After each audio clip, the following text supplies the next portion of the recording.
So there's 3 traits of state control, or state management: physiology, focus, and language. Today we might cover physiology, which I'm calling posture. And maybe we'll cover focus. Or maybe, I don't know what will happen. So, physiology is posture. So the wrong posture is one of the traps of codependence. So let's see. We're not going to start with that. Let's start with here. Or here. I'll start here. Oh, there's no sound. Rutgers University.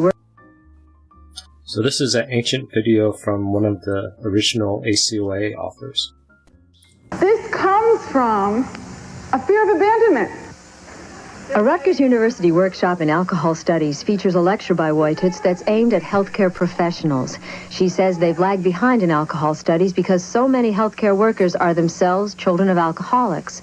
This doctor agrees he misdiagnosed patients because he didn't want to see alcohol-related problems in them that he didn't want to see in himself.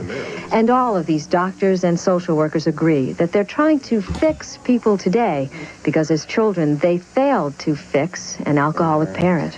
When my grandfather would get drunk, I felt very responsible for all those little reasons. I didn't do this, I didn't do that right. What could I have done right? And Do you think you're becoming a doctor? Oh, I think it had a lot to do. Oh, yeah, gosh. They're trying to fix people today because as children they failed to fix an alcoholic parent. This comes from a fear of abandonment. A fear of abandonment. A fear of abandonment. That's old. Here's a newer version. The urge to help your patients is the cause of practically all therapeutic failure. What would happen? All therapeutic failure. What would happen if we jumped in instead of what we just did and said, Zach, I have all these tools to help you. I'm going to use exposure and response prevention. I can show you how to talk back to all of these negative thoughts. I'm really going to help you get over your OCD. What would happen? I will help you. I will. No, sir.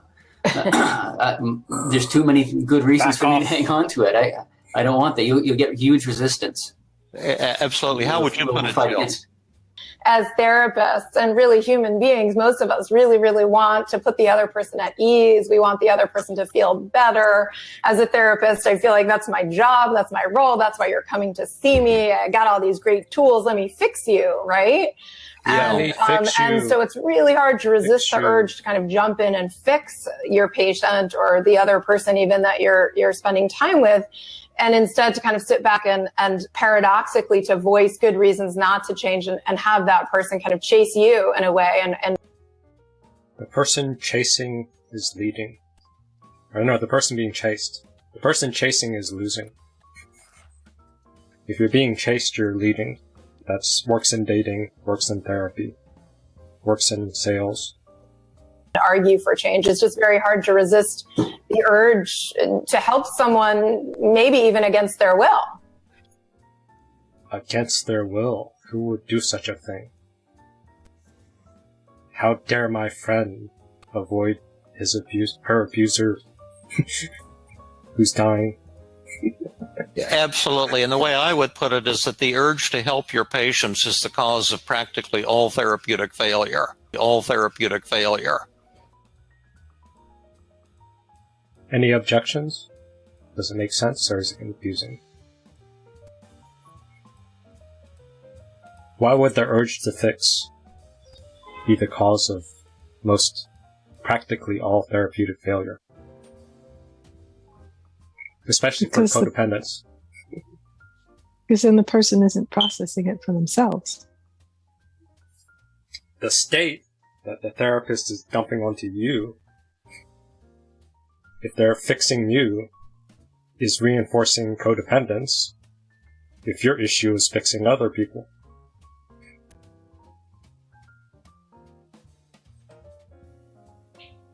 Then who's in control? The person who has the craziest intense emotion? Because that's what the fixing is for.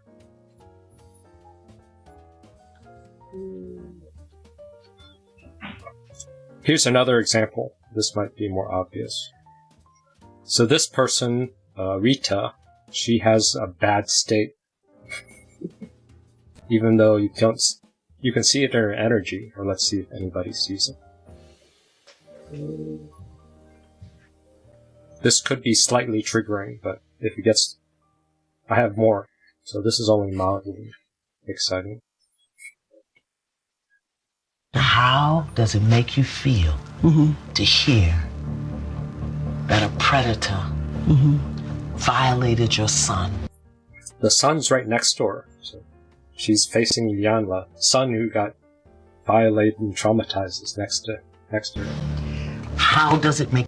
He's triggered, see? You see the emotions in him. Now look at the mother. It makes me feel that I could not protect him from it. Son's triggered. She's angry at Yanla. Do you understand that you didn't protect him? Yes, and I couldn't. Do you understand that he I couldn't. felt afraid? Of course. And you... Of course I felt it. Look, he's reliving right there. The son's more exciting to watch it. He's having a flashback. And Yanla's ignoring the son. That's even more. Well, because she's trying to get through to crazy. And he's used to it. The son's used to being ignored. So like, yeah, exactly. Oh, I'm here again. Oh, she's doing My it mom's again. ignoring me. Everyone's ignoring me. I'm being abused. This feels very familiar. I'll just sit here and rock. You weren't there. Of course. Do you understand that he felt alone? Look, he did this little side glance. This little peer. I forgot this was so entertaining. Of course. And you weren't there. I got there 10 minutes later. I don't... I got there. I was 10 minutes late. It was only 10 minutes I was late. It's not my fault. I couldn't do it. Here when you got there. Your son... Right there. Next to you. Going through a flashback. Both people are ignoring the son. Because Yanla's trying to fix her. And then the narcissist mom is trying to defend herself. And the traumatized person's invisible. Was alone. Yes. Right now he's alone. Not just that, he's alone and he's on camera. Well, is he on drugs? What's wrong with this son? He's there to be made fun of and felt sorry for. He's not even like excited. Yanla's like calling out his mom. He could say, "Go, Yanla! Get through to my mom." Yeah, they're not actually trying to fix anything. It's just a show about excitement. In his pain of being violated. Right there, look at him. The pain of him being violated. That was pretty good. That's a nice expression. He's just... Oh, there's some, like, hate. Right? Or there's some evil eyes. He's waiting for the response from his mother. Like he's waited all his life. He knows what's gonna come. Yeah, the same old crazy. How does that make... He's like... Oh, he's in another world. How does that make... You feel, Mama? Mama. What's she gonna say? I'm so sad. Couldn't. What do you think's coming? There's a gap. Is she gonna have sad baby? How about sad? Yeah, of course, sad. Angry. Yanla answered. Shut the fuck up, Yan. Of course, sad. Thank you, Yanla. Look at the sun.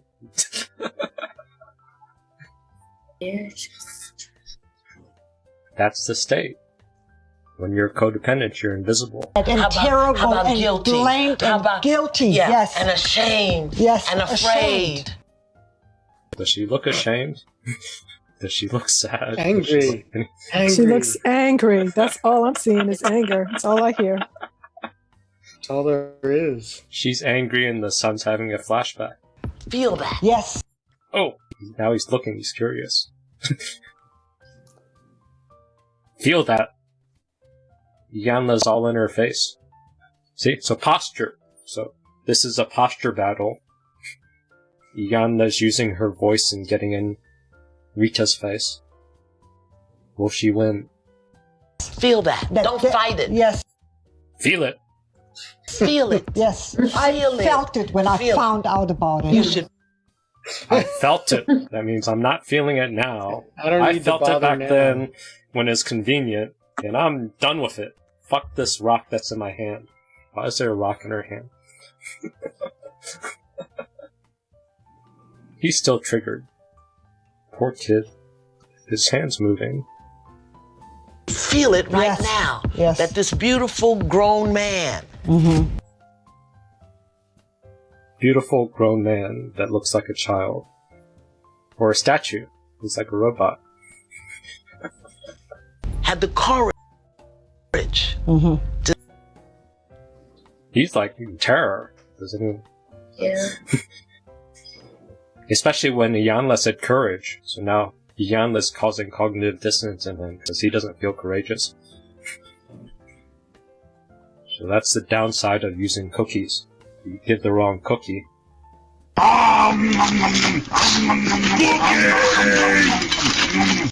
If someone's in terror, don't describe their emotion wrong. That's disrespectful. Especially with the zoom camera. Now this is forever. All his friends get to laugh at him. Sit before you and share his experience of you with you. That you can be I want to get out! all up in his marriage when he's grown. But when he was little and needed you, you weren't. Is there a door behind her? What's behind her? How do I get out of this place? There. Did you hear that? I heard that, but that's not Not blaming correct. you. Oh, That's not correct. Son's right next to her. What you're saying's wrong. Let me argue some semantical bullshit. yes, that's blame. Somebody else, I get the heat. If that's how you see it, No. why can't No. you hear it here? Yes. I felt it here when I found out about it. And I'm done with it. I've said this twice, woman. I felt it. I've done my part. I did enough. Now leave me alone. Well, would you tell your face? Would you tell your face? What kind of weird answer is that? She wants That's to not see a the face of emotion. feeling. No. That's a face of fighting. That's a face of fighting. And this is so amazing that the son's right there and they're totally ignoring him. Yeah.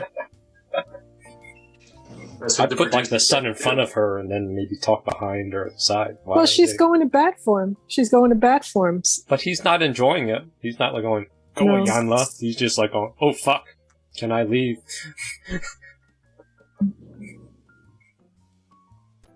Or what's going to happen after the show when mom's going to pitch at me or something.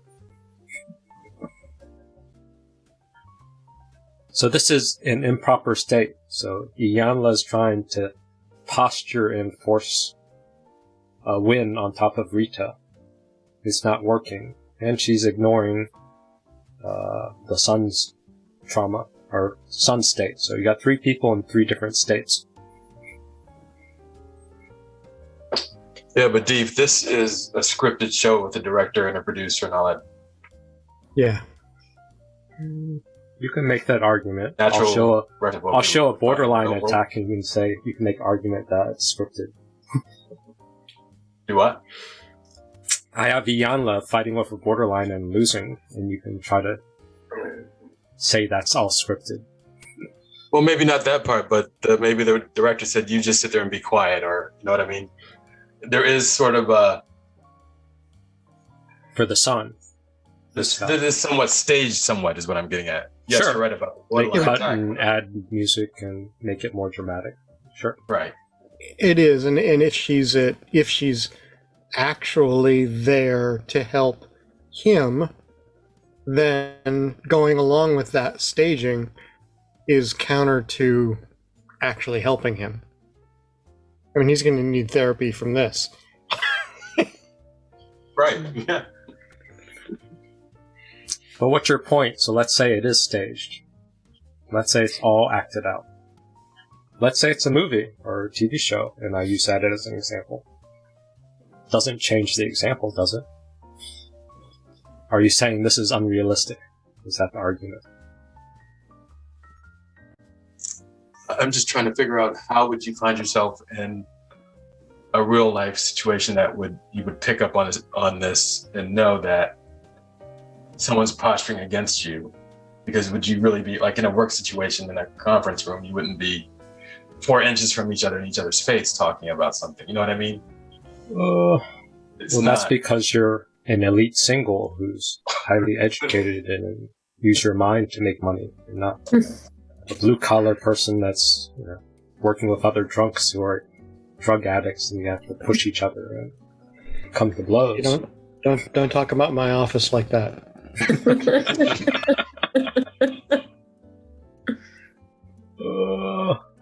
Okay, we're kind of mellow, so I think we can handle this. This is very triggering. More triggering than this. So if anybody has any issues with violence or curse words or shoving and pushing. Curse words?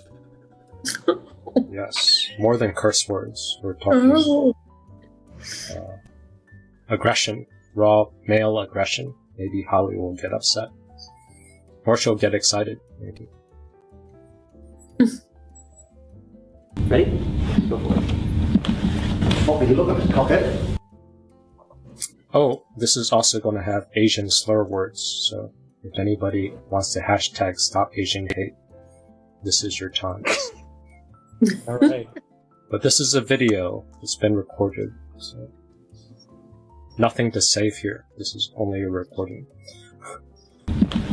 What will you look at, cockhead? You fucking Asian fuck. You little fucking bitch! You fucking look at it! Fucking look at me! You fucking wanna have a good year! Because I'll fucking rip your bastard head off! You fucking little Asian fuck! Get over there, you fucking cunt! Fuck off! Get the fuck! I'll rip your fucking head off! You fucking piece of fucking Asian shit!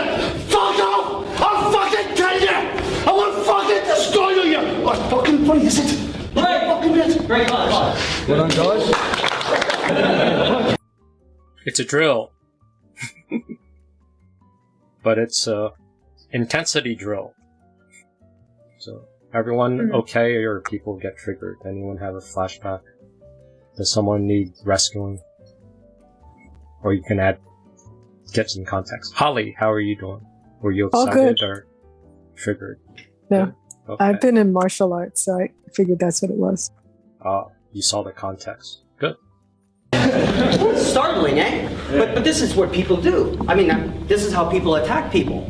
I was doing a drill with martial artists, and I called up one guy, said, "Do you guys do one-arm lapel grabs?" And the guy so I stood like this, and the guy did something like this, and then he hammered, and he did up here, and then he did a side kick, and he did it like 4 or 5 different moves.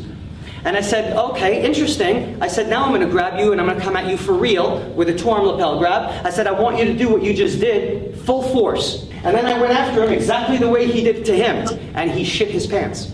He didn't even know what was going on. His hands did this, his head the whole time as I was doing the drill. And at one point I paused, I go, where was the defense? He had no fucking clue what was going on. He goes, holy shit. I go, what happened? He goes, nobody's ever done that to me before. Physical movements without a behavioral delivery system is useless. Fucking Bruce Lee always used to say that, yet nobody listens. Bruce Lee always used to say, you can know all the physical tools in the world, but if you're not emotionally prepared, you're not going to be able to access those tools.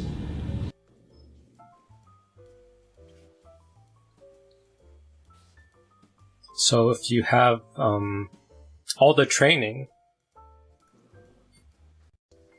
no contact, boundaries, all this stuff, but if you don't have the exposure of doing it under intensity, you forget. Welcome, Adria. You missed the live fire trauma.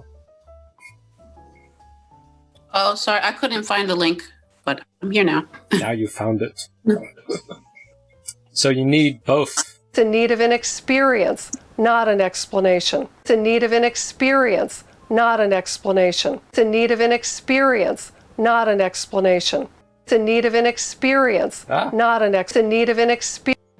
So if you want to set your boundary and someone's pushing you in your face emotionally, maybe not to this level. You fucking look at it! Fucking look at me! But if that's the energy of your abuser, and you want to go use some wimpy, I have feelings and I have needs while somebody's in your face. How well is your boundary setting going to go?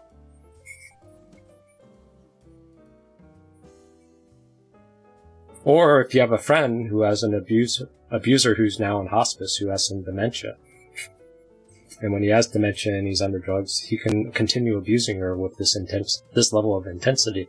So she might lie and say, I don't want to get around him because I don't want to be triggered, blah, blah, blah.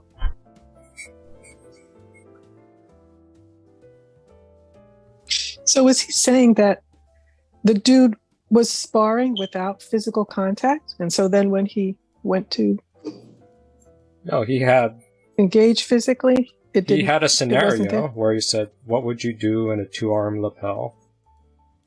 Or whatever. With martial artists, and I called up one guy, said, do you guys do 1-arm lapel grabs? And the guy so I stood like this, and the guy... So he said, how would you defend against this move? He did something like this, and then he hammered, and he did up here, and then he did a side kick, and he did it like 4 or 5 different moves. So in the scenario where it was set up and said, this is what's going to happen, what are you going to do? Guy responded fine. But under real speed, under live fire with intensity. And I said, okay, interesting. I said, now I'm going to grab you and I'm going to come at you for real with a 2-arm lapel grab. I said, I want you to do what you just did, full force. And then I went after him exactly the way he did it to him. And he shit his pants. He froze. Because he's not practicing under genuine chaos or live fire or emotional intensity, or under love bombing or under gaslighting, whatever. You're practicing in a private therapy room, or you're practicing in a safe support group where everything's calm and orderly, and you're memorizing it in this scenario, but then you take it into a live environment where there's chaos and aggression. You forget because the emotional intensity is different here or in therapy than in genuine real life.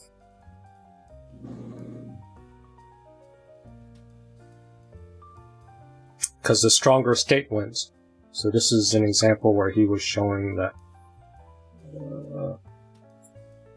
this guy, the big guy, he was a stronger state. Posturing, but this is very exaggerated physically, so it's more obvious. You look at me, cockhead. You fucking Asian fuck. You little fucking bitch! So, most of y'all were here for Michelle. You remember Michelle's energy? Yeah. You see, remember how relentless she was? Setting boundaries, she just ignored it. Only because we ganged up on her. We had numbers, and she sort of did something.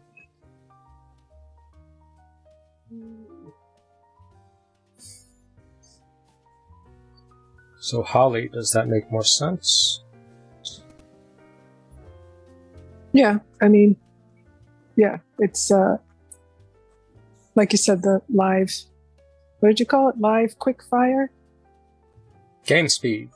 Like people practice in basketball, they play in the, or pro basketball, they'll play in the D leagues and other leagues, but actual NBA speed or game speed is different than practice.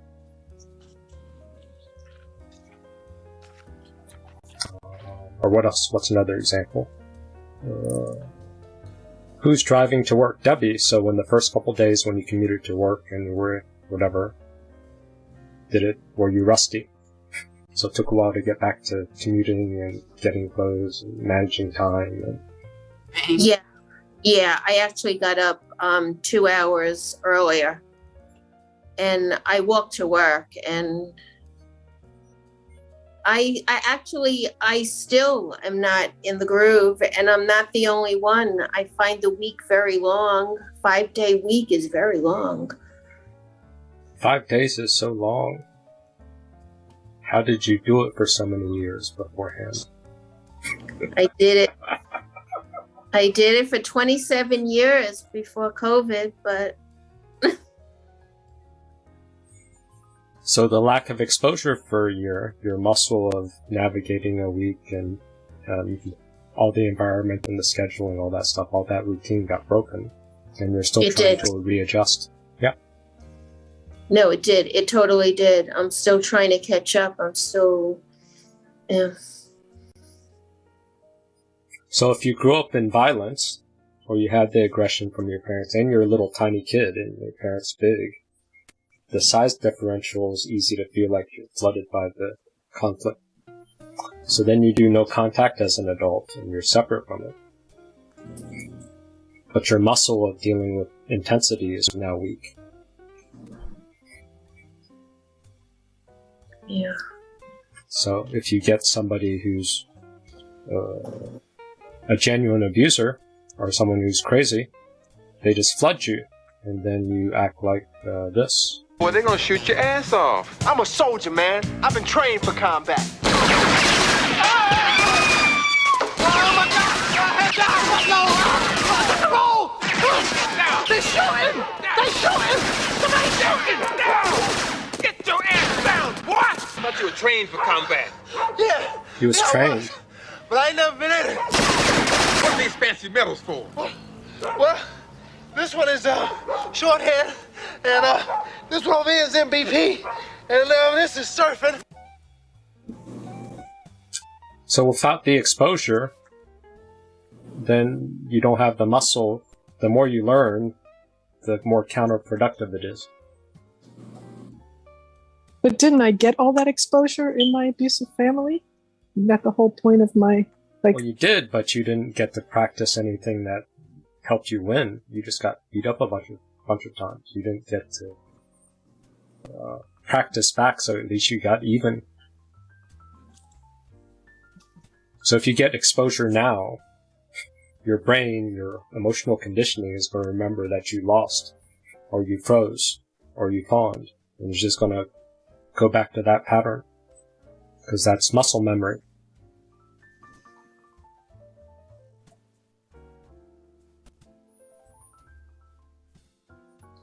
Makes sense. This was the meeting I was going to try to cover empathy, cold empathy and hot empathy. So you learn these rules when it's cold empathy, when you're calm and relaxed and rational.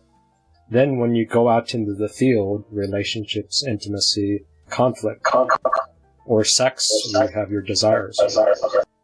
Kurt, you're echoing.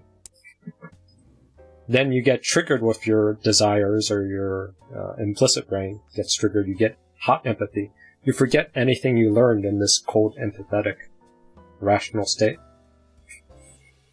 Your hot empathy state takes over.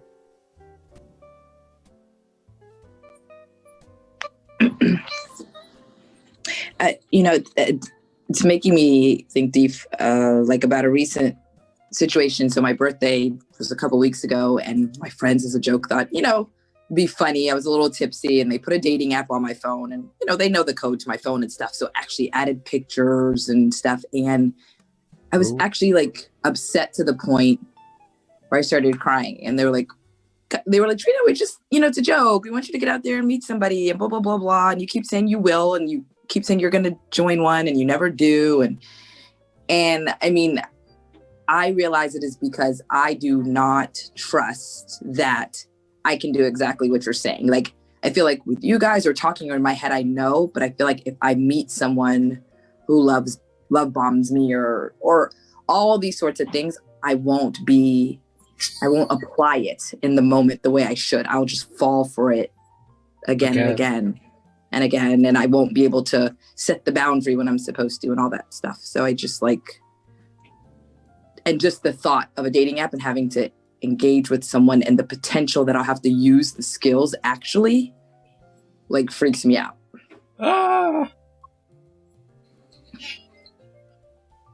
So you got freaked out just by them adding, because then your brain went next step, next step. Right. Absolutely. So do they have a name for this in warfare? I mean, is it just PTSD, or is there any other kind of name for that she just described? Shell shock. That was the earlier thing for PTSD. Freeze response. So it's avoidance. Yeah. Well, no, it's freezing. Your nervous system gets triggered. And then whatever your go-to is, freeze or flight, typically for codependents. You're either going to run or you're going to collapse.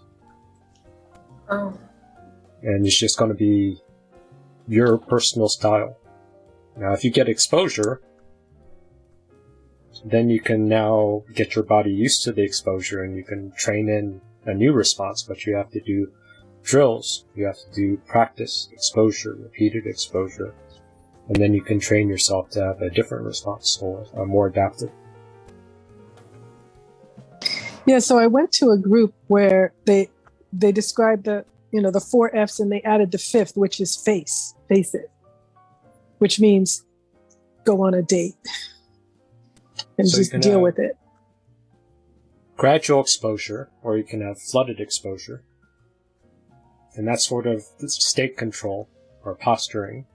So you can have a posture that's avoiding life or not engaging as much, or you can try to have a posture, a direction of facing or engaging or going towards something instead of just an attitude of never again. I want to be safe. I want to have utopia, something realistic that you have an aim. Then if you fail, you find another aim. You're just constantly changing your posture towards something. Because if you don't have a posture towards something, then you have no positive emotions. That's this thing. It turns out that the way that we're constructed neurophysiologically is that we don't experience any positive emotion unless we have an aim and we can see ourselves progressing towards that aim. It isn't precisely attaining the aim that makes us happy. As you all know, if you've ever attained anything, because as soon as you attain it, then the whole little game ends. Then you have to come up with another game, right? So it's Sisyphus. And that's okay, but it does show that the attainment can't be the thing that drives you because it collapses the game. That's what happens when you graduate from university. It's like you're king of the mountain for one day, and then you're like surf at Starbucks for the next 5 years, you know? So, yeah. So what happens is that human beings are weird creatures because we're much more activated by having an aim and moving towards it than we are by attainment. And what that means is you have to have an aim, and that means you have to have an interpretation. And it also means that the nobler the aim, that's one way of thinking about it, the better your life.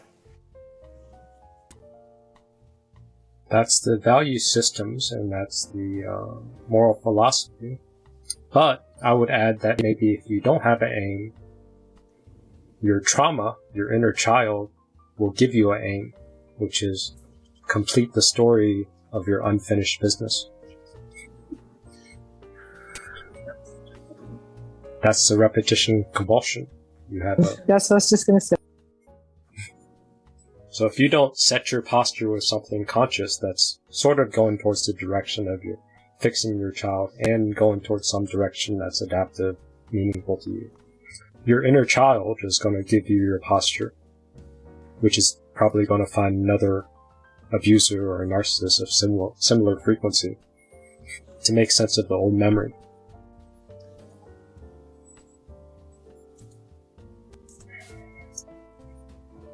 Because this is Grannon's memory, how he handles bad memories. I assume that like if bad memories are coming back, there's a positive purpose to them, and then my unconscious is trying to tell me something, and I figure out what the unconscious is telling me, and they stop. Bad memories, they stop. So if you integrate your bad memories, make sense of it, learn from it, then they stop. But if you keep stuffing them, pushing them away, they tend to come back again and again and again. Peterson also talks about it. No, because people think that the purpose of memory is to remember the past. And that's not the purpose of memory. The purpose of memory is to extract out from the past lessons to structure the future. And that's the purpose of personal memory. And so you're done with a memory when you've extracted out the information that you can use to guide yourself properly in the future. So if you have a traumatic memory, for example, that's really obsessing you, if you analyze that memory to the point where you figured out how you put yourself at risk and you can determine how you might avoid that in the future, then the emotion associated with that goes away. Goes away if you figure it out. So memory has a very pragmatic function. And cultural memory is the same thing, is that we need to extract out stories from our past that structure our future. And we need that because, well, first of all, if you don't have a purpose, let's say, it isn't that your life becomes neutral in a meaningless sense. It's that your life becomes characterized by unbearable suffering, because the baseline condition of life is something like unbearable suffering. And what you have to set against that is a noble and worthwhile purpose. And hopefully your determination of that purpose is buttressed to some degree by the wisdom of the past, because you can't conjure something like that up on your own. And if you provide people with no... So part of his argument is that if you have an aim, or maybe you're hardwired to seek a target. If you seek a target, you have a target that you're seeking, and your brain evaluates you making progress. Then you have positive emotions. You're striving, you're growing, you're making progress. You're not at home living Groundhog Day every day for a whole year and a half. You can't track progress because we aren't changing the environments. So that creates negative emotions.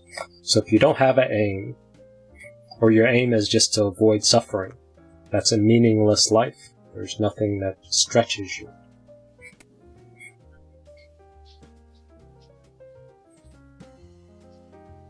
Especially if you're trying to, if your aim now is to never experience a memory, and the memory is there to help you learn from the past, so you don't repeat the same mistake in the future.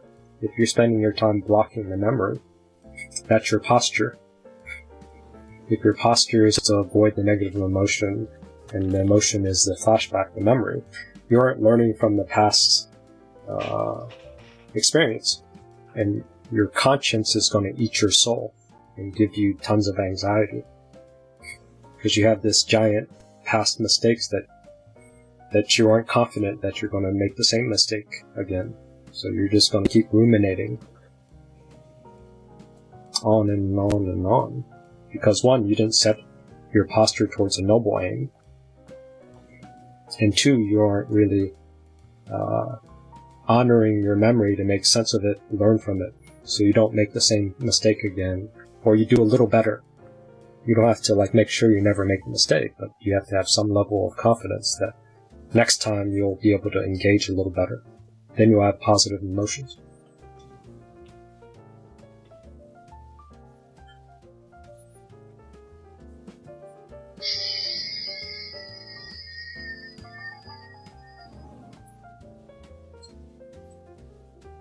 So that's part 3.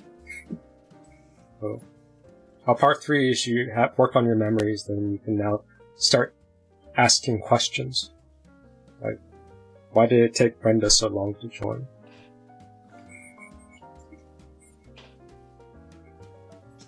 Welcome, Brenda.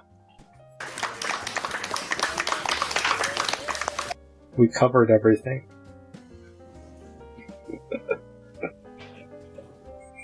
Oh, her sound's not working yet. Reading body language. Or something.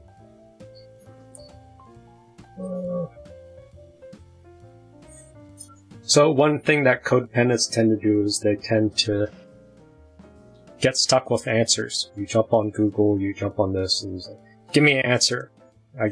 Finally I get the answer, and I've arrived. But if you stick with answers, then you stop being curious. It creates blind spots. So it's better to find a good, powerful question that you can't answer. Why do I care? Why am I here? Why am I keep repeating this fuck-up loop?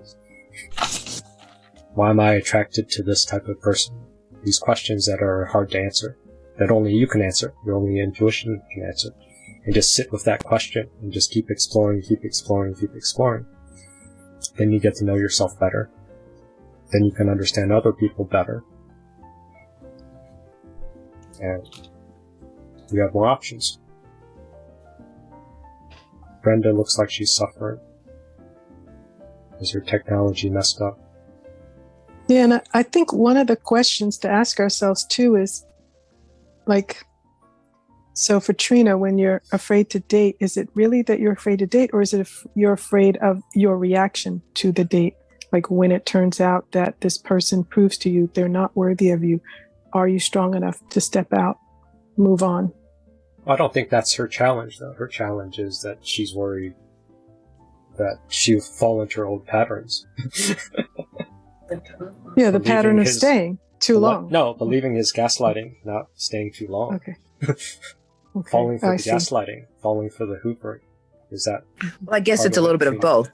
Because I fall for the gaslighting, because I fall for the hoopla, I stay too long, right? It's they're not like mutually exclusive, but right. So what's a powerful question you can have to investigate that fear or tendency, the concern you have about diving into the dating pool,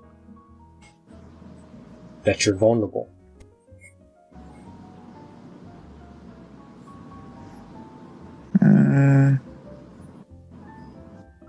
I don't. It's a question I don't know. Nothing. Been thinking You got about nothing. I mean, the question I don't know. I think at the surface, it's how can I trust myself better? Like that's just, but I feel like that's super basic. But that's what keeps coming back to me is how can I better trust myself or my judgment? But I don't know if that's the right. I don't even know if that's the right thing to be asking myself. Well, yes, see? So, how can I trust myself better is a loaded question.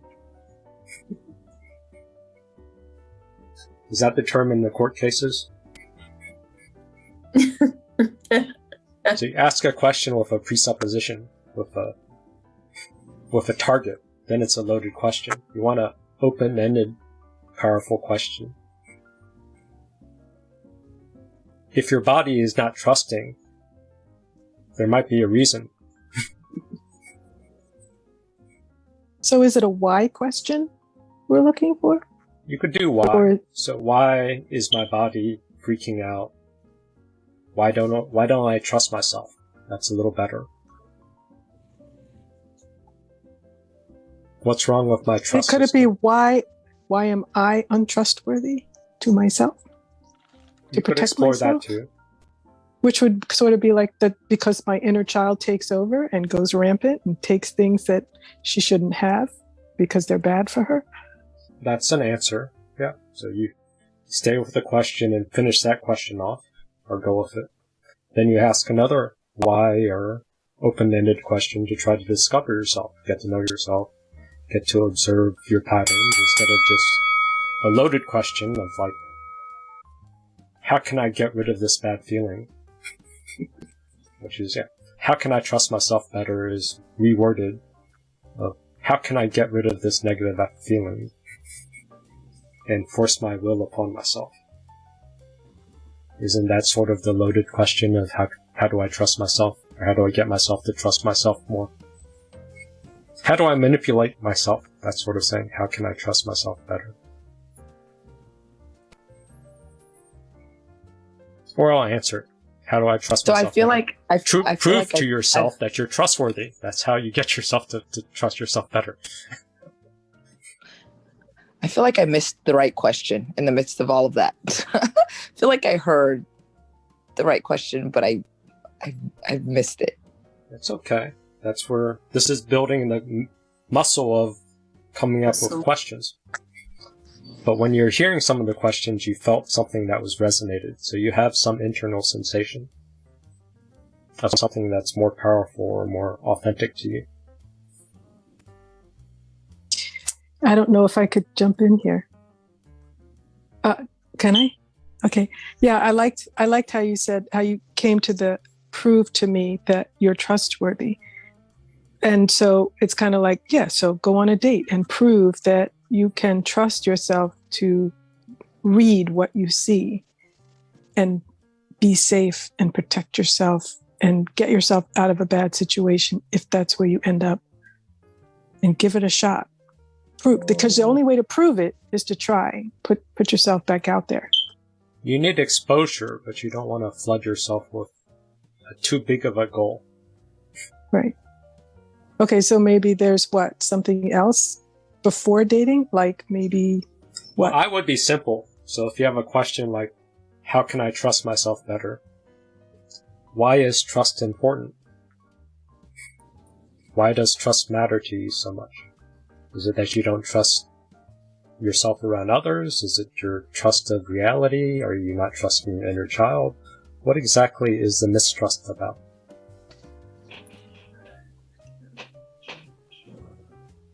And genuinely be curious. And once you identify what are you mistrusting, I can't see danger. Why can't you see danger? Or what kind of danger can you not trust yourself with? Trina, you're an educator, right? So you can read school danger and school conflict. You're pretty good at managing that, right? Yeah. Yeah. Because so you trust that that. seems... But there's a love trust or love relationships, that's where you don't trust. Well, but the lack of trust comes from the repeated behavior. Yeah, from the repeated pattern in the choices I've made in partners. So it's because I see a pattern. So you see a pattern of choices you've made that's a pattern, and you made a judgment that the pattern is dangerous or bad. Correct. Have you considered that the pattern is unfinished business? No, because honestly, I'm not sure what that means. Well, if it's a pattern that your unconscious is continuing,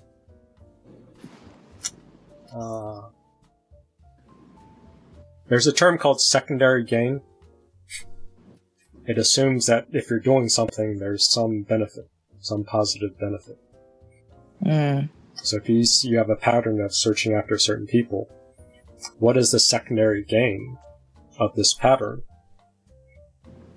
And if you can find a better way to complete that cycle of the secondary gain, what was the lesson you didn't catch? What was the thing? What's the unfinished business? If you address that, use your curiosity to address, how can I meet this secondary gain? What is this pattern? Yes, now that does make sense to me, and thinking about it that way, then yes, I guess I feel like I have kind of answered that for myself, right? This innate in me to feel like I am nurturing and fixing, and so I see the red flags, but it's okay because Trina, you're the educator and your job is to care and nurture and fix and blah, blah, blah, blah. And applying that to partner. So is that answering the question, what is it I'm getting out of choosing? Yes, in I the think pattern. Okay. Right. It's getting closer. And it's pretty good because now you've owned that you have a helper part, a rescue part, a fixing part that you're good at. But in your love situation, Brenda. I think something that I was told recently was that, it's always going to be right here, right? Like we're always going to sort of acknowledge it and see it, and that helper vibe or whatever that is, right, that keeps you entangled, if you're aware of it and then you're like, oh wow, I could really help, or I could really, or if I did this, or if I pointed out these 10 steps and then we could do it together, then I would be great and everything would be great. Like if you go down that road and you act on it, it's different than thinking about it, right? And getting to a point where you realize it's not our job and that it's like not our design. And it sucks and it's super hard. I feel like that's where you start trusting yourself. Like when you can visualize it and then not actually do it. Like sit down and be like, hey, guess what? I see that you're emotionally unavailable. Here's 10 steps to help us figure out how we can get there together. I'm so like, you know what I mean? I don't know. Jumping in half cocked to this. So, but I just feel like that's helpful. So the more you ask questions and the more you get better at asking questions, and you develop this natural state of curiosity or observing or trying to read into things, but to understand more. So like Brenda said, if you had a knee-jerk reaction to try to give advice or jump in prematurely, you could build some space to step back or be able to respond. But also you could be curious. Why do I have this urge? What's it coming from? Is there more meaning behind it? Is it self-serving? Is it really altruistic where I'm trying to help the person? Or is it because I don't want to deal with the intensity? Or is it because I don't want to see the person suffer? They also say in the Tao, speaking of our friend Mark, yeah, that you don't ever alleviate the issues from a previous relationship until you deal with it, so you continue to bring it into the next one, and it just sort of manifests in a different way. And that could be like, I don't know if you could go all the way back to our inner child, right? But I do know that if like there's been trauma, if we don't deal with all aspects of it, which I don't even know what that means, right? I'm just saying I'm spitting out what I've read. I have no idea what that means necessarily, but apparently you just continue to gravitate into a similar cycle even without knowing it because of not dealing with the personal situation that brought you there. So honestly, like the compassion for understanding that there's going to be a cycle in every relationship that you're in, right? Like like I think sometimes we also are overthinking. So sometimes it's more just being present and understanding and having some compassion for the natural gravitation of our minds, but then not letting it go there and just being happy with like today and the reality that is, not the one that we are creating in our head. So the first part we were talking about setting your posture, and I made an argument that if you don't actively set your posture, give yourself a goal or aim, then your inner child will set your posture. Your inner child is going to direct your attention, which is Act 2 that I'm not going to be able to get into. When you set your posture, then your attention and your focus and your ability to track things plays with your posture. It's a dance. It's back and forth. But if you don't set your posture actively, constantly, based on your values, your inner child, your patterns, your behavior patterns, like I think that's what Trina was saying, you had this pattern of dating certain people. That's your inner child posture, your inner child unmet need is going after this cycle, this loop, unfinished business. Seemed like you were somewhere with the questions you were asking Trina, and it seemed like you were narrowing it down a little bit beyond just the repeated pattern, but the next step might be, okay, what do I get out of this pattern, or what do I, some next question. Yes. It seems like you're probably leading down a series of more simplified questions until there's something that you're faced with that is really the root cause. That's getting smart. If you get good with questions, you get closer to the root, closer to the root, closer to the root. And there's almost maybe a sensation when you get close to the middle, the root cause of the question, or root cause question, and you're like, this is the issue. For me, I simplify it down by going, why do I care? I watch my attention, I watch my behavior patterns, and I try to figure out, why is this important to me? Not important to you. Or I can do this for anybody in the room. I watch their behavior. Why do they care? Why is it so important? Where this person overreacts to a certain influencer, then he starts spitting stuff at the influencer. Why does he care?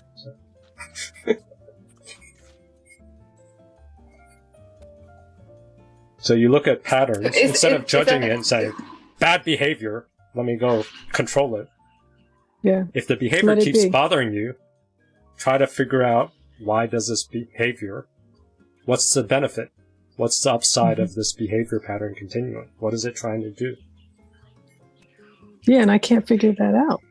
Because to me, my core wound is, for me, I think my core wound is, no. I think my core wound is trying to be loved by people incapable. Like I keep trying to win the love of people incapable because the narcissist is incapable. Why would I keep doing that to myself? Well, don't you have to ask the question, what is it? What do you get from it? What do I get from that? I don't know. So try to answer that question. What is it feels good when you first enter it? It's usually that we are also not available, right? I was listening to someone the other day. Yeah. Right there. Well, that I get to coast? Yeah, I like a narc because that means that I don't have to show up. Emotionally available. They're not going there. They don't care. Yeah. I figured that one. Yeah. That's strong. You like no, the that's narc, a big so one. you don't have to show up. That's a big one. And feel your feelings, Deef, because if we grew up in a household and feelings weren't allowed, you don't really know your feelings. So if you're with somebody who is emotionally available and all there, your vibes are off because it's going to feel strange. But when you're with a narc, you're not really delving into the deep feelings. There's comfort in both. There's comfort in both. Or Debbie, for me, when you're with a BPD, they'll tell you what your feelings are, and you don't need to even think about it.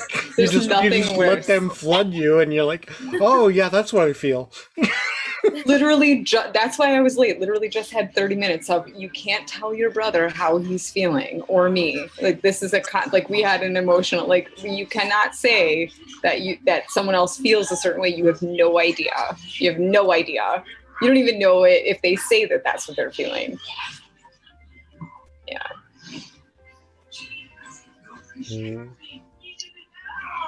So Holly, you were confused about what? Why you keep searching after unavailable something, or what? Yeah, what is it that I'm getting out of? So the question is, what is it that I'm getting out of? And what I'm getting out of, according to the group, is that I don't have to show up myself. I can be lazy in the relationship as well. You can escape just yourself. Be lazy. I can turn off. Say lazy. That's like a. Oh, that's a word I'm using. About That's a judgment. Right, it's a judgment, but I mean, you get to be safe. I escape. Okay, yes, I get to be escape. safe. You get to be safe, and you get to continue the pattern of searching for some magic community or family that finally loves each other or something. So you're escaping into your childhood fantasy that you haven't given up, or you haven't grieved. You're still clinging on to that childhood fantasy that somehow reunion and cooperation and whatever will finally happen. You should never give that up. That'll keep you busy for 20 more years.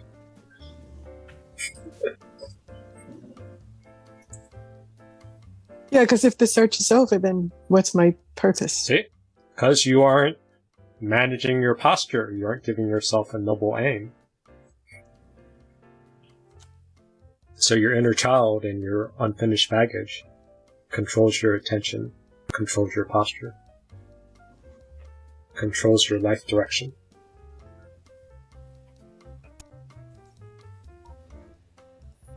I feel like I'm so there's so sick much of her being in control. Go ahead. Exactly. And I feel like there's so much energy that we put into that, and it comes out across different ways, like manic energy or rampant positivity, or however it's going to manifest in your own person, right? And when you get to a place where you realize, okay, I don't need to, like, the expectations I have for myself are grandiose. Like, there's no way I can actually meet my expectations of myself, not let alone like this weird Prince Charming, strange magic craziness that I think is going to be my romantic life, right? So when you get to a point where you realize that, okay, we're at a basal level of normal,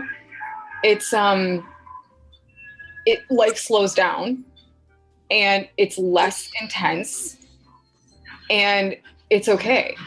And it feels sad, kind of, because it's like, well, what else is there? But that's what's there. What's there is not that need for like a whole bunch of endorphin release. It's just not, it doesn't need to be there. At least, so this is what, I think that's what normal is. Harmonization of. How much ease. normal? It's ease. How much normal can you tolerate? Well, that's where you have to coach yourself, right? Like I'm in that. Yeah, everybody knows that here. Like I get bored as fuck, right? But like, what are you gonna do about it? Like grow plants. Grow plants. That sounds exciting. That'll fill your drama bucket. Well, but we all should be so lucky to like just wake up and worry about what we're gonna cook dinner and have people that are in our lives that are normal and productive, and we're not used to it. So of course it's gonna be like driving a car at 35 miles an hour. What's the fun in that? It's safe. Meanwhile, we've been on a roller coaster that goes the wrong way and is broken. We've been riding on a broken Eagle Great America roller coaster on the front seat.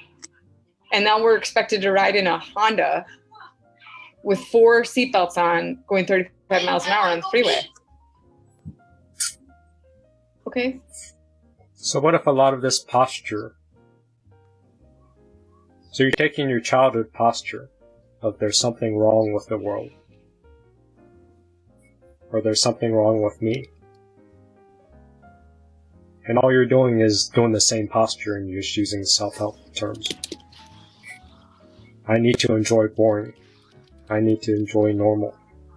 It's still, what's wrong with me? What's wrong with my life? The same narrative. Does anyone see that? It's not that it's wrong, though. It's more that it's... No, it's the same posture. There's no good or wrong or right. It's the same approach, framework towards life. Same sort of lens. Same sort of creative energy. You're using your imagination to frame your life of what's wrong with me. Like this one. You must have goofed up somewhere. You must have goofed up somewhere. You must have goofed up It's just somewhere. this narrative You must have goofed up somewhere. with big words. What good is our intellect if we can't use it to fool ourselves constantly for the rest of our lives? Yeah, but that's the point. Like, it shouldn't be felt as a lack. It should be that this is normal. Like, that's the point. Like, Yes, but if you're arguing from that stance, all you're doing is using intellectual language, but it's still the same posture of there's something wrong with me, I need to be fixed. It's still what's wrong with me. Underneath all your words is still what's wrong with me. I was actually thinking that it's what's normal isn't needing to be fixed. It's that we need to have gratitude for what normal is. That's still same energy. Yeah. No, nothing needs to change about me at my core self. Nothing needs to change. Okay, how about this? It's hard to summarize this because these are... Because I'm complete as I am. These are deep existential questions. This is not... I'm not here to give answers. I'm here to try to promote better questions. But why the fuck? Here's the thing. Our partners don't even really hurt us. Narcissists don't even really hurt us.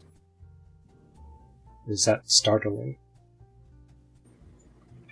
All they do, the partners that we engage, the partners that we employ, the partners that we recruit, all they do is expose to you what was already in you that happened in your childhood. We've been blaming narcissists for all of our problems. We've been blaming the booger man for all of our issues, when all they did, because we recruited them and let them into our lives, is expose in us what was already in us, which is actually doing you a favor, because then you get a chance to work on it. They're doing you a favor. The last our lives is expose in us what was already in us, which is actually doing you a favor, because then you get a chance to work on it. I don't know whether it's, I mean, it's doing you a favor to answer your bullshit and to play in your game. I don't know whether it's, I mean, it may be doing it, but you already sort of recruited them into the game in order to play in it and not have to face your own shit. So, I mean, they're doing a favor either way. That's what you think. You think you're recruiting them to avoid your shit. But your posture, your inner child might be trying to recruit them to expose your shit. And I think you can also take this morning I was thinking about this. You can also take this stance of like, don't hate the player, hate the game, right? I always complain about my family members, two in particular, who, you know, ask for stuff and ask for stuff and ask for stuff. And, you know, you give it, and they never like will give you anything. And I thought, well, if I asked someone for something, they gave it to me and I never had to give them anything back, that's not my problem, right? That's their problem. And so, you know, that's just pretty good. That's like a, you know, you got a pretty good deal. Right. So, you know, instead of thinking about like, oh, they're so this and that, it's really about, they're pretty rational, right? I played into this situation, but what they did was quite rational. That's gaining more perspective. Or that's the other thing. So if you have someone to beat upon, someone to blame, what secondary gain do you have by having someone to blame and put all your attention on trying to change somebody? And they're always a scapegoat when there's someone to hate. I was looking at your words, don't hate the player, hate the game, and just staring at it for a second. And I thought, well, wait, why do you have to hate anyone? Isn't that just a scapegoat to begin with? Like, I mean, don't hate the player, and if you don't like the game, don't fucking play the game. Leave. You know, just don't hate the game. Don't bother. Just don't play it. Well, that you have to evaluate. Which games can you get out of, and which games are you just stuck in? Right there, that part I feel like is where we might, because it's very easy to be like, oh, this feels hot. This feels much like the hot I was just in. You seem like you have hot in you. I'm out. I'm fucking out. And it can even be like, I heard that you might be like that. I'm out. And you might not even give the person a chance to respond. And we are so like averse to whatever that energy is that I think sometimes we run away too quickly. And that's where, like, in terms of dating, right, or even friendships or whatever you're going to do, I think we might limit ourselves by just being like, oh, I picked up on one thing. Posture. Brenda and Kurt, you're both arguing for your posture is avoidance. You just can't. But my point is, avoiding does what? Does what for what? Does what for what? Avoiding is short term. It works, but it's short term because it doesn't fix anything. You're still stuck in the game of life, no matter how much other games you can escape. And you can't run also from yourself. It's a game of That's perspective, usually, too. Like, a lot of times you might be having the perspective that the person's energy or thing's energy is like that. And if you really broke it down, it could be your own projection of it. They're triggering your stuff. You want to escape yourself. And then that person is triggering your baggage. So you escape them so that you're escaping the reminder of your baggage. I was only going as far as saying get out. I didn't, I can't encapsulate it all in one phrase, but obviously if you get out, you don't want to continue repeating the same pattern.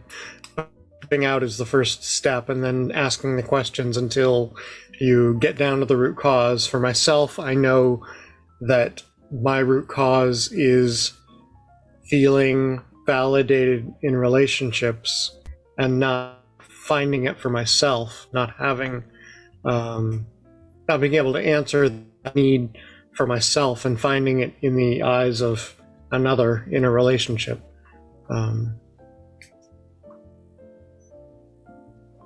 What if it's not verbal? So what if you've gone to too much therapy, and therapy is focused on verbal validation? But there's sometimes people can't give verbal validation. Non-verbal validation, you can prove to yourself that you care about yourself by changing. Yeah, I got lots behaviors. of non-verbal validation in my relationships. Nuts to butts. Nuts to butts. Sorry. That's non-verbal rejection. Sorry, I also.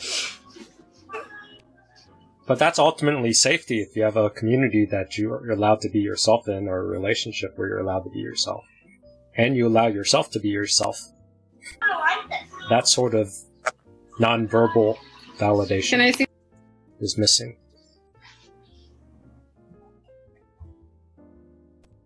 That was part of today's argument. A lot of people were still reframing. You must have goofed up somewhere. You must have goofed up somewhere. With big language. I need to love myself. I gotta. But it's still this. I'm broken. You must have goofed up somewhere. You must have goofed It's up the same somewhere. posture. That's part of too much education. This is my quick fix. Here. But it's validating a posture of life that. You must have goofed up somewhere. You must have goofed up somewhere. You must have goofed up somewhere. The same narrative. Yeah, because there's a point to why we're choosing the narcissist or the Choosing cluster what? B. What's the point? The cluster B. I don't know. It's what I'm trying to find There's out. a point. I have no idea. There's a reason. I can feel it. It's somewhere right over here. It's pointing me. Yeah. So at what It's point? Sticky. Sticking me.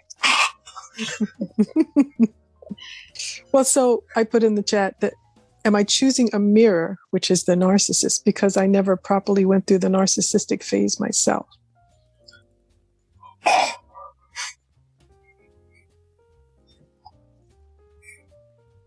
So part of posture is getting into motion.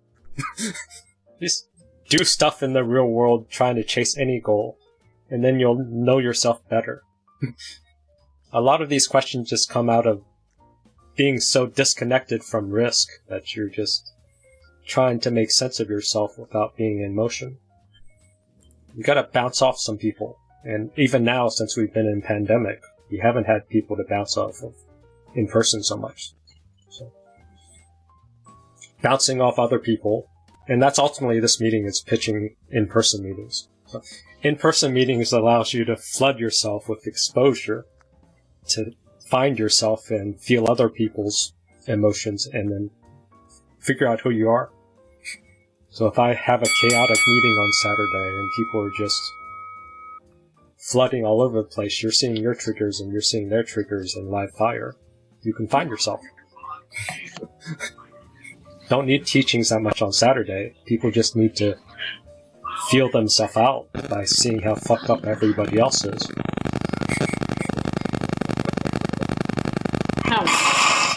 Is that Kurt? You're static. Not me. Brenda? We are getting a flash flood in the area. I just no more got static. the Okay. Oh, 911. Brenda's flash flood. Yeah, we were getting a flash flood. We just got. Did everyone else get the? Yeah, I got one a little bit ago. What is it? We're flooded. It's just the cellular system duty for the government. It's the end of the world as we know it.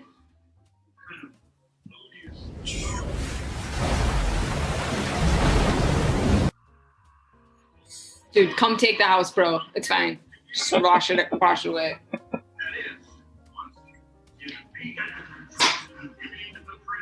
So, better questions. So we made Holly more curious. Trina has trust issues. So let's all judge Trina for her trust issues.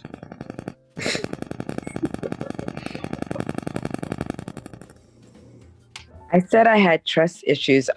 Don't have issues with giving you guys my 2 cents if you judge me. That I'm fine with. Oh. So with us, you can have a voice. Exactly. You have great trust that we're full of shit. But when you're in a haze of love or intimacy, somehow your decision-making falls apart or something. Yeah, something like that, I guess. It's that whole, I fall for the potential and not the person. Like, oh, he'll eventually, I don't know. Anyways, but yeah.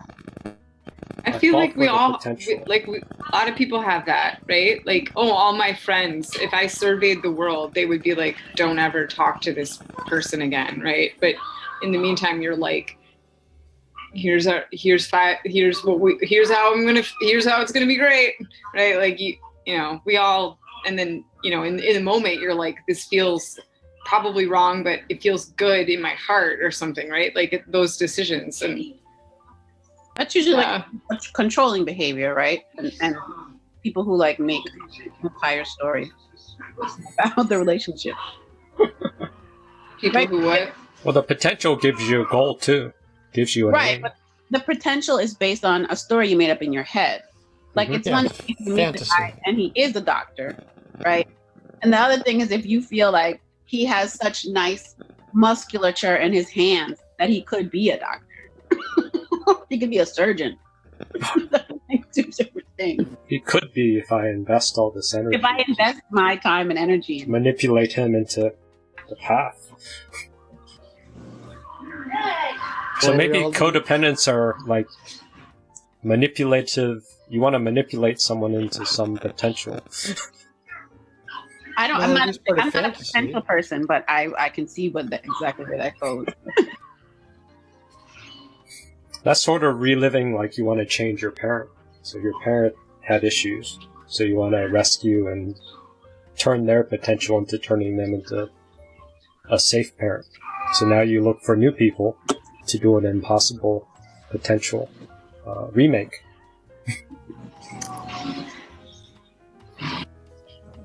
A do-over. Beautiful. I would argue the positive part. So a lot of people, codependents, try to argue against this. Like, I have this weak part. I have a weak part because I see the potential and fall for the potential. Then you try to quash it.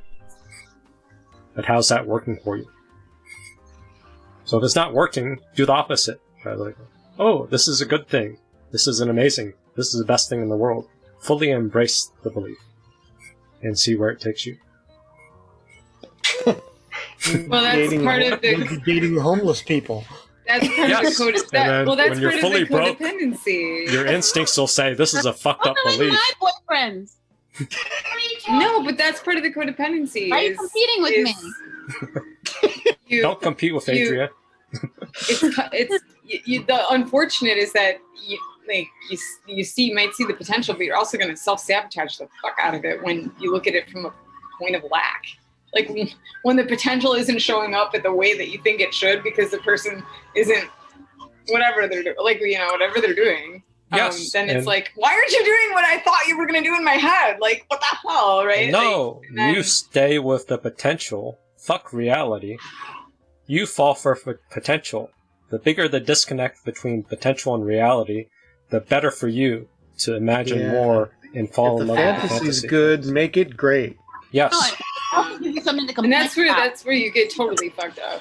That's the goal of doing the opposite. So you're trying to avoid this. I'm saying embrace fantasy to the point you get sick of it. What do you got to lose? I think anybody who makes you question anything. I'm not a person. Go find a control, loser. Though, Deep, it's control, though. A fantasy, you're in charge, and it won't go wrong. Like you see it through a control aspect, where in real life you don't have that control. In real life, you don't have that control.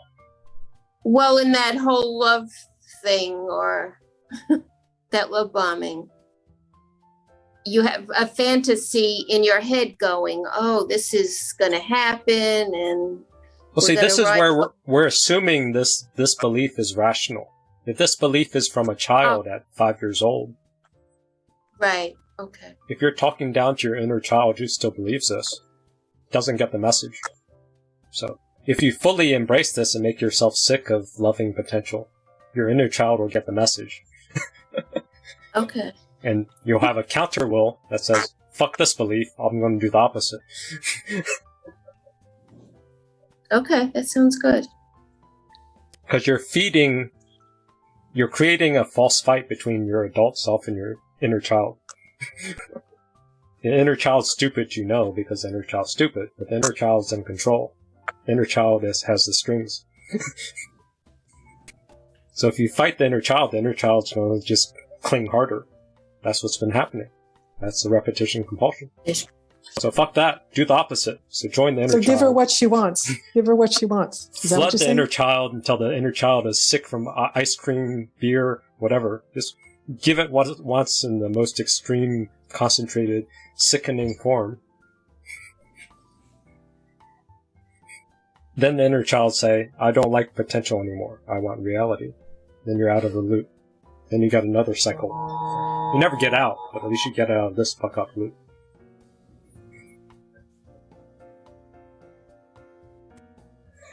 Because the codependence issue is you're fixing, you're trying to rescue, prevent danger. But there's no danger, because you're out of your childhood danger. So you have to put yourself in you have to put yourself in impossible situations, again and again, to recreate the drama of your childhood. Which is beautiful, because... Is that what causes the emotional overreaction that you have pretty much with yourself? Inner child wants to relive. It's not finished. Your inner child is controlling your posture with whatever belief system that you're trying to fight and quash. So you've been trying to resist it, or you're trying to force it. But if you just let it, you flood it with whatever it wants. And you can do it imagined. The inner child doesn't care. But going through it however many times doesn't seem to, eradicate it or fix it. You might get more understanding of, the situation that caused it, but it doesn't make it go away. If it's still happening, if you're still entering into it at some interval, you're not fixing it. So when does it go away? The goal is not to control the outcome. Well, that's the long-term goal. But you don't want to cling to the outcome. All you want to do is just change the game a little. The current pattern is you've been fighting it with different characters. This relationship, that relationship, that relationship. But it's the same fight. It's the same desire. Are you a girl? It's the same issue. So all you need to do is change your response to get a different reaction from the system. That's all. You don't need to get the outcome yet. You might need to try 3 different ideas of flooding your inner child. But once you start making some progress, you'll get positive emotions. Because now you have an aim. You have a goal. You have something that's making some changes. The path of blocking it, controlling it, exiling it, intellectualizing it, hasn't worked, has it? Is it making any difference? It's just making yourself more alone, and you've got more strategies. So, feed it. Go find the worst loser. charity case, love the potential, totally ignore their loser life, go sponsor someone in a 12-step group or something who's like hasn't hit rock bottom, and just put your whole heart and soul into them and watch them keep falling off the wagon and just keep holding on to potential until you get so sick of it you want to kill them. Yeah, I got the feeling. It's making me sick. See? And then you use that natural disgust mechanism linked to whatever bullshit fantasy belief system you have, and it's purged out of your system. Exposure therapy. So you could listen to this all the time. You must have goofed up. You must have goofed up somewhere. You must have goofed up somewhere. Or you could flood it with this. Resistance is futile. Resistance is futile. Resistance is futile. Resistance. Brandon had someone on Instagram who talked about exposure therapy, and Brandon was like surprised because he talks about exposure therapy, but this guy had anxiety, so he wrote a story that was the most anxious story in his journal, and he tried to capture the anxiety, and then when he reread it, reread a very graphic emotional flashback, and each time he reread it, he focused on anxiety. He wanted to relive and feel the anxiety, and he just did it multiple times, and within like a couple weeks it's managed. There's the standard CBT, prolonged exposure. So figure out your emotional wound or whatever. Write a story to relive it. Why was Brandon amazed by that? Or because Brandon doesn't want to relive his flashbacks. Because he has NLP. NLP is a shortcut.